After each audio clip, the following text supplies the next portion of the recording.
Muy buenos días, buenas tardes, buenas noches, dependiendo del lugar de donde estén o dependiendo de a qué horas estén viendo este video. ¿Cómo están, psicólogo lovers? Les saluda el licenciado Marcos Charles, psicólogo clínico. Y bueno, ahora quiero compartirles un video distinto que realmente es para hacerles una recomendación. Voy a tratar de estar, si no de manera muy cotidiana,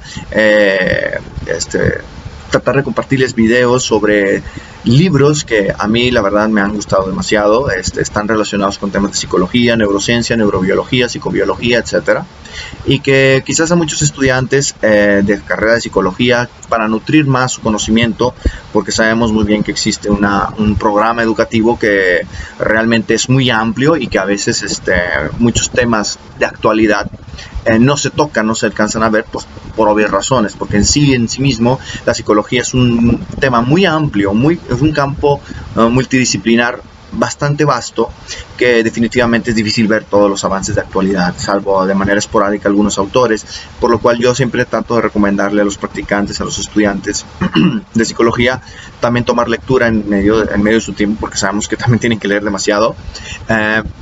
También integrar parte de su literatura, algunos temas relevantes, nuevos en cuanto a materia de neurociencia, psicología y demás, ¿no?, que estén relacionados. Y el tema que les traigo, o el libro que les traigo ahorita, es precisamente Cerebro y Libertad, de Joaquín Fuster, precisamente, y se lo recomiendo bastante. Es un libro sobre neurociencia, es un libro bastante complejo, se lo recomiendo bastante. Y bueno, después de esta introducción, ¿qué les parece si analizamos un poquito de manera muy breve a este libro, si es que se puede? Ahorita les digo por qué.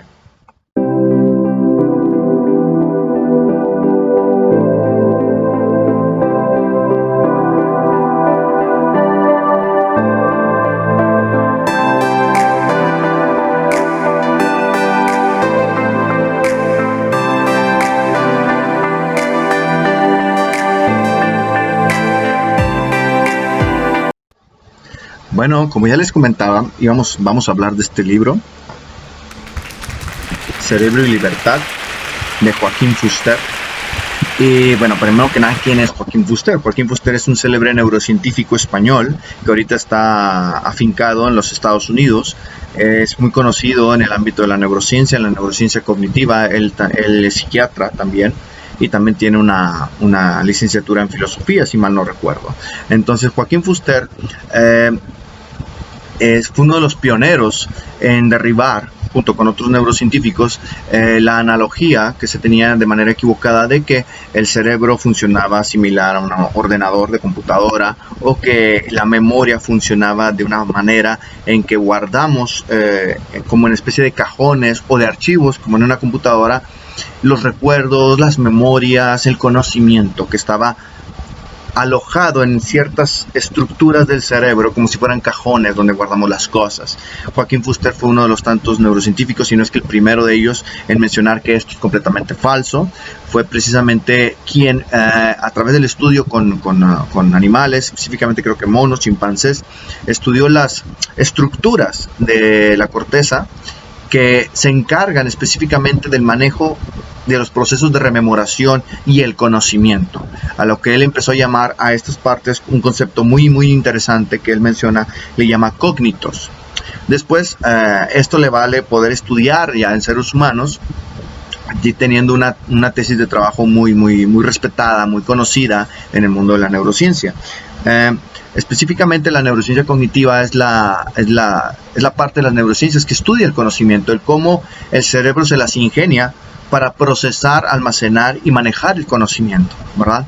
Entre ello, pues va de la mano, lógicamente, con los procesos de rememoración, es decir, los procesos que nosotros utilizamos de manera inconsciente para almacenar la información y utilizarla y desplegarla en circunstancias específicas. Entre ellos, el libro de Fuster se centra básicamente en una temática muy peliaguda, que es el libre albedrío, aunque su libro realmente no se focaliza en desmentir o en desacreditar, desmentir o aceptar que existe el libre albedrío. Es más por cuestiones filosóficas. Viene a explicarnos cómo existe una neurobiología para el libre albedrío.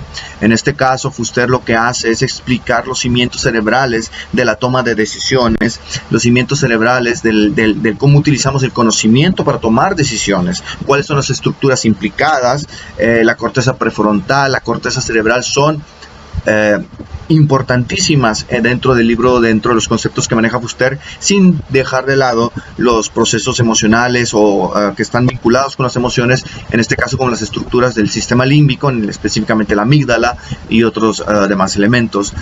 También sabemos que mediante la hipótesis del marcador somático de Antonio Damasio, otro célebre neurocientífico del cual ya hablaremos más adelante, sabemos muy bien que las emociones y los sentimientos son vitales para los procesos de toma de decisiones e inclusive la inteligencia. Pero de ese es un tema que hablaremos más adelante en otros videos.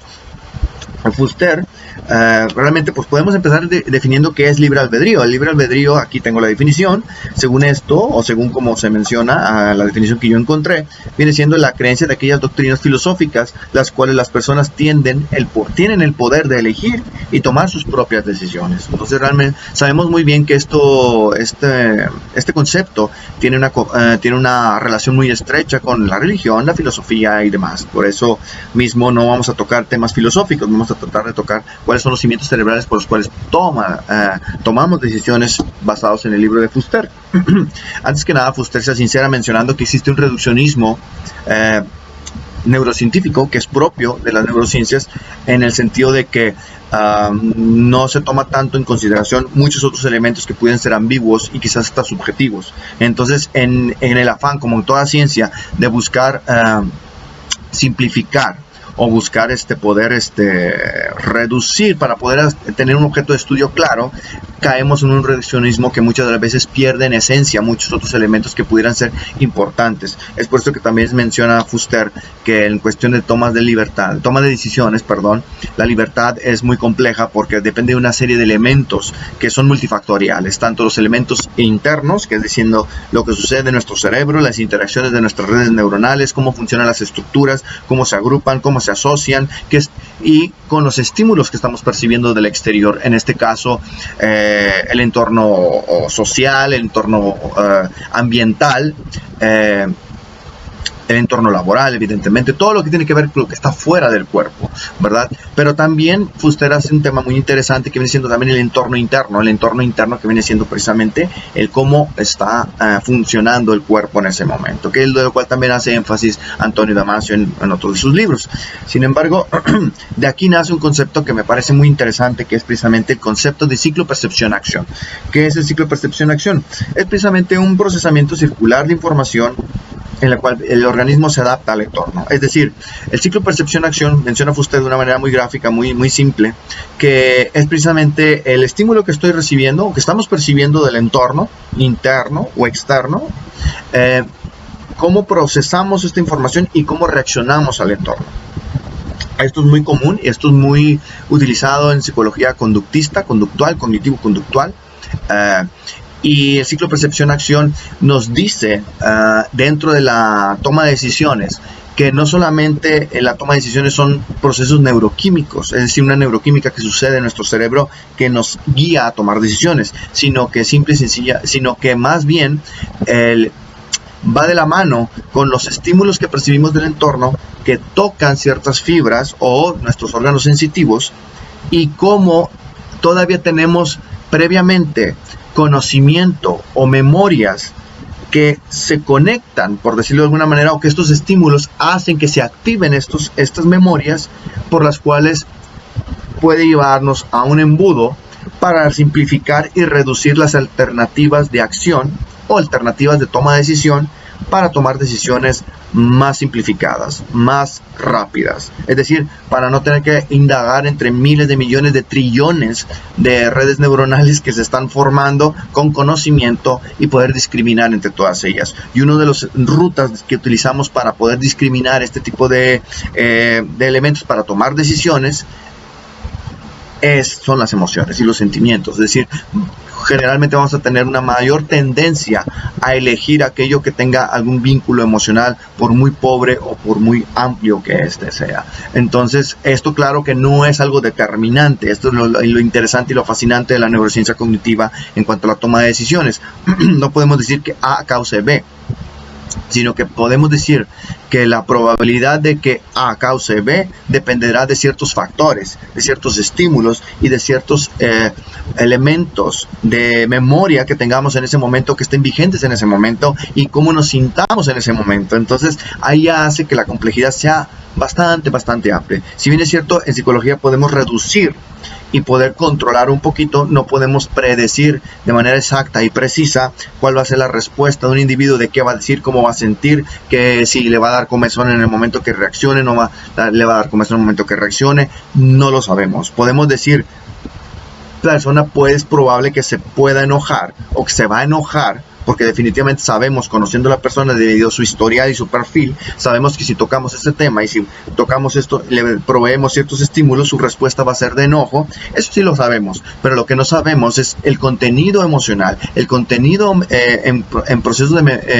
mental, el contenido de respuesta del lenguaje corporal exacto y preciso en todos sus elementos, inclusive el lenguaje. Eso es algo que no podemos predecir con exactitud ni con precisión. ¿Por qué? Porque este fenómeno es multifactorial. Hablamos de los cognitos. Los cognitos, ¿qué son los cognitos? Los cognitos, según Fuster, son formas de redes ensambladas, neuronales evidentemente, que están asociadas de forma representativa o que representan componentes de estructuras o que representan, mejor dicho, el conocimiento, la memoria. Es decir, los cognitos son una serie de paquetes de redes interconectadas evidentemente entre sí, que se pueden conectar con otras, no hay nada que se los impida, y que en ellas se guarda la información o la memoria que nos permite después a la corteza prefrontal elegir y discriminar entre algunas para poder tomar las decisiones. Existen cognitos de colores, existen cognitos de sonidos, existen cognitos de memorias específicas, etc. Y según Fuster hay una jerarquización entre la memoria, entre más escondida esté la memoria, más difícil acceso. Esto es muy similar al freudianismo, pero básicamente esto sí está guardando en módulos quiere decir como especie de cajones, pero la memoria, entre más va subiendo de jerarquía, va siendo cada vez más abstracta, más difusa y más compleja, más desarrollada, por lo cual no podemos precisar si está en un lugar del cerebro en específico, y es algo que nunca vamos a saber. ¿Por qué? Porque la manera en que se maneja la memoria o la manera en que se maneja el conocimiento es a través de asociaciones entre las partes, asociaciones entre las redes neuronales.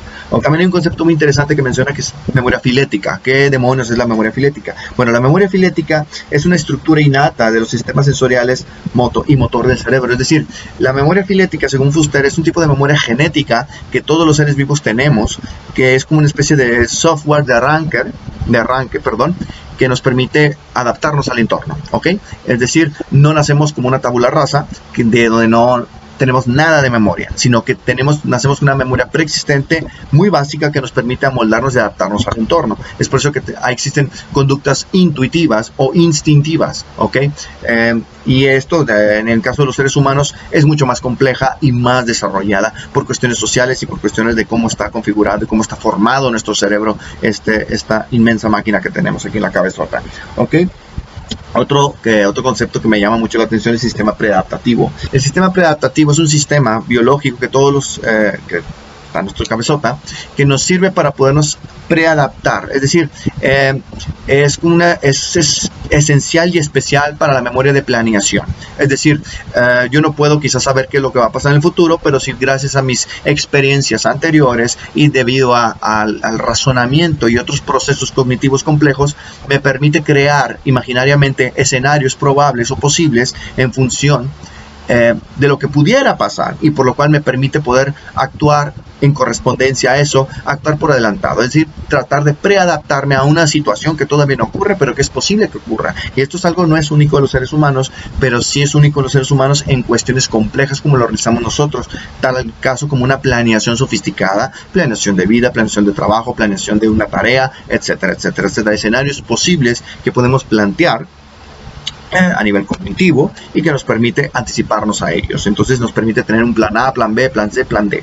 Y eso es algo que los seres humanos sabemos hacer muy bien, o bueno, debiéramos saber hacer muy bien, porque no todo se nos da esa parte, ¿verdad? Ok. ¿Y qué esto que tiene que ver con la libertad? Bueno, es muy importante porque la toma de decisiones es la configuración de una serie de elementos y estructuras de procesos de rememoración que se encuentran en nuestro cerebro.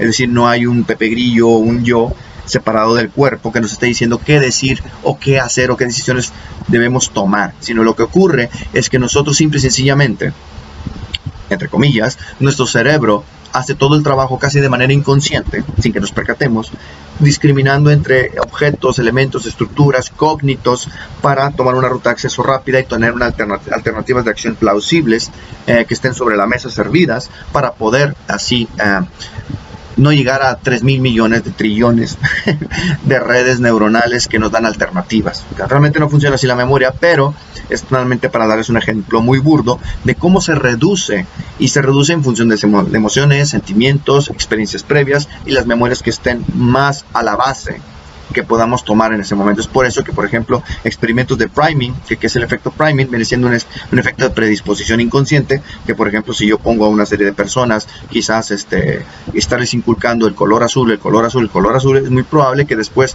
cuando les haga yo una pregunta sobre un color, probablemente me respondan color azul.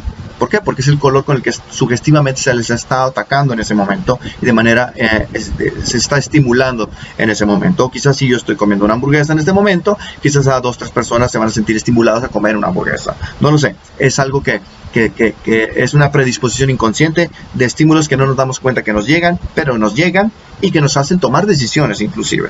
¿Okay? De eso también hay otro libro que hablaré más adelante en futuros videos probablemente. Y bueno, así es como funciona la toma de decisiones. Claro, no es tan simple, no es como que A cause B. Mejor dicho, para que B se dé, dependerá de muchos factores que suceden en A. Es multifactorial, no es algo como que 1 más 1 igual a 2. Sin embargo, sí podemos estudiar de tal manera que podamos simplificar y reducir para poder tomar en cuenta cuáles son los mecanismos que se están activando en el cerebro para decir, esta persona tomó esta decisión por esto y esto y esto. Los estudios de neuroimagen nos ayudan bastante, aunque no son definitivos, eso es claro está. Pero es un gran avance para la neurociencia el poder siquiera tomar en cuenta preguntas tan sofisticadas, tan complejas, como por ejemplo en la filosofía sobre el libre albedrío.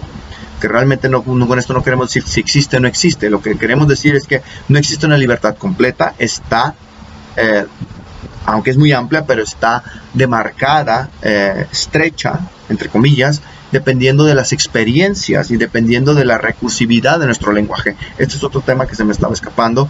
Joaquín Fuster menciona que la recursividad del lenguaje ayuda bastante para la toma de decisiones. ¿Por qué? Porque plantea una serie de escenarios posibles por los cuales una persona pudiera intervenir o pudiera repensar para poder tomar una decisión. Y la memoria funciona de alguna manera similar. Es recursiva, podemos estar añadiendo memoria de forma infinita y nunca se va a acabar.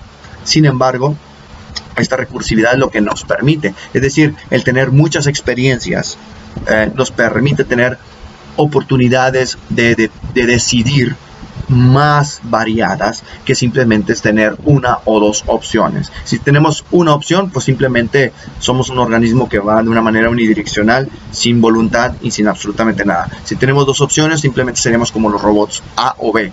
Pero si tenemos variabilidad de opciones, entonces sí podemos decir que somos organismos versátiles, y eso es lo que nos ocurre a nosotros. Podemos tener menos experiencias o mayores experiencias, pero entre más experiencias se tienen y que estén relacionadas con evento X, entonces es probable que a evento X relacionadas con estas experiencias previas tengamos más oportunidad de ejecutar o tomar una decisión, ya sea acertada o equivocada, pero a final de cuentas una decisión. Y eso es lo que hacemos con los entrenamientos. Las escuelas, los entrenamientos, capacitaciones, etcétera, nos ponen en situaciones que probablemente vamos a enfrentar o que debiéramos enfrentar en la vida cotidiana, y que nos permita tener una experiencia previa para poder reaccionar y responder a ese entorno. Y bueno, por mi parte es todo. Video se alargó un poquito, no lo quiero hacer tan largo. Dale like si te gustó, y bueno, estaré haciendo más recomendaciones de videos. Espero que te haya gustado mucho. Dale like, suscríbete, y bueno, aquí está el video. Aquí está el libro, perdón.